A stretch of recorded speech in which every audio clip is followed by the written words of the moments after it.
A gente segue falando sobre esses ataques à base militar dos Estados Unidos no Oriente Médio. Mais uma delas com o professor de Relações Internacionais da FMU, Manuel Furriela. Professor, bem-vindo mais uma vez ao Jornal da Manhã. Um bom dia. Bom dia. O quanto isso agrava agora essas tensões que já estão latentes no Oriente Médio, professor? Porque os Estados Unidos prometeram reagir contra esses agressores. Bom, primeiramente a gente entende que tem um cenário, uma leitura que pode ser feita desse tipo de ataque. A primeira é que, como o Israel já domina militarmente a faixa de Gaza, ou seja, já diminui o potencial de ataques terroristas pelo Hamas e também responde a de outros grupos, principalmente do Hezbollah, o que acaba acontecendo é que nós começamos a ter ataques difusos, espalhados pelo Oriente Médio, originário de grupos insurgentes ou grupos terroristas espalhados por outros países que têm instabilidade política, como, por exemplo, o Iraque, e que são apoiados pelos arquinimigos tanto dos Estados Unidos quanto de Israel. Então, nós temos aí um dos ataques, que foi esse, feito uma pequena base militar americana na Jordânia, originário, provavelmente, de um grupo do Iraque e que, com certeza, tem apoio do Irã.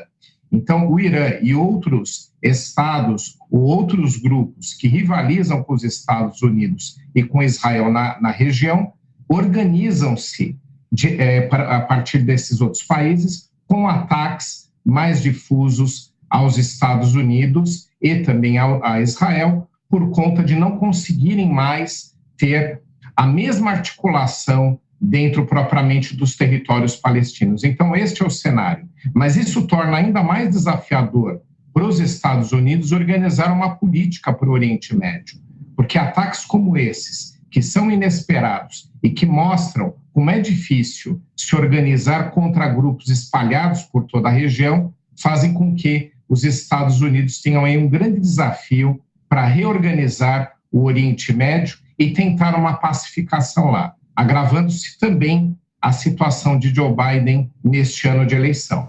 Então, professor, eu queria tratar exatamente desse assunto. Biden é criticado pelo seu principal opositor e hoje favorito para vencer a eleição, Donald Trump, por ser supostamente um presidente fraco.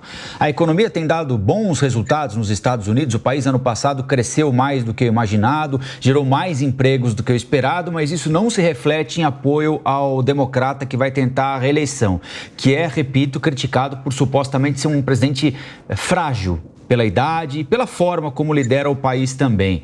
A desvantagem eleitoral, a crítica feita pela falta de pulso, falta de liderança, podem fazer com que a resposta de Biden seja mais ou menos contundente, mais ou menos rápida, ou seja, altera de que forma a decisão que o presidente toma?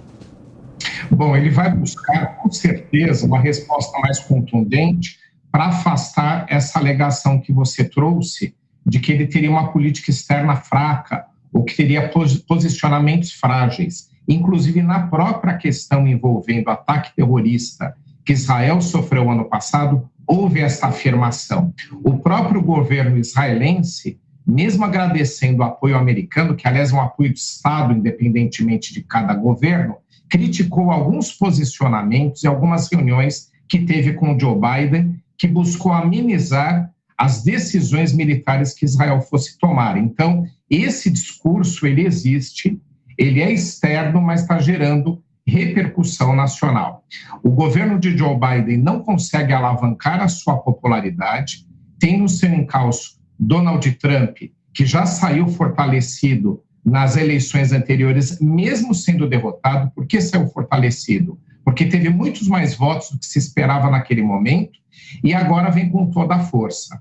A política externa americana, a política externa do governo Joe Biden é um dos seus principais problemas. Tudo começou com a desocupação desordenada do Afeganistão. Nós acompanhamos como aquilo gerou uma série de conflitos dentro do Afeganistão, como colocou em risco a desocupação de civis e como também trouxe ali uma série de fatores de ataques e desestabilizações dentro de um Estado que era dominado pelos Estados Unidos por mais de 20 anos. Então, por que não organizou uma saída do Afeganistão que não fosse como acabou sendo atabalhoada. E por aí vai em vários problemas. Ele não consegue impor a sua agenda em relação à Ucrânia, ao conflito da Ucrânia com a Rússia, fazendo inclusive com que a Rússia caísse no colo do apoio chinês, algo que seria improvável alguns anos atrás. Ou seja, ele coleciona uma série de problemas sérios na política externa, e o cidadão americano, sabendo da importância que tem os Estados Unidos no exterior e da repercussão que acaba tendo o problema externo, acaba fazendo com que haja essa imagem negativa do governo dele. Então, a política externa é sim um problema eleitoral para Joe Biden neste ano. Professora Amanda Klein também tem uma pergunta para o senhor. Sim, professor, bom dia, prazer em falar com o senhor. Professor, voltando para esse conflito, essa morte, né, dos 3 soldados americanos, e tem uma série de outros que ficaram feridos, inclusive com possibilidades de severas repercussões até de ferimentos no cérebro. Como isso pode levar a uma escalada? Se o senhor acha que isso pode levar a uma escalada do conflito no Oriente Médio? Porque é o seguinte, o Irã diz que não tem nada, você teve o grupo de resistência islâmica, né, um grupo ativista dessa região que reivindicou o atentado. O Islã disse que não tem nada a ver com isso e que as ações desses grupos não podem ligá-los automaticamente ao Estado iraniano, e o Biden diz que vai responder, justamente no momento em, como o Colombo lembrou, ele é acusado de fraqueza, de debilidade na sua política externa. Isso pode levar a uma escalada do conflito?